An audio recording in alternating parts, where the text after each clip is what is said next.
Hi, welcome back to my mini-series 30 Lessons I've Learned Before Turning 30. This is our lesson 2.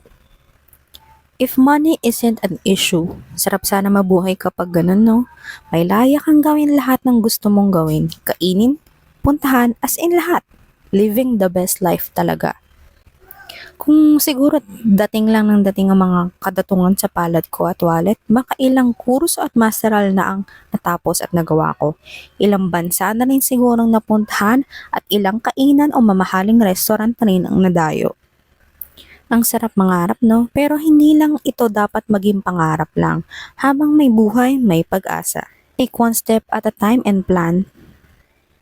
Nowadays, marami ng ways to earn. Need lang talaga simulan at maging determinado dito kung gusto talaga nating makita ang outcome.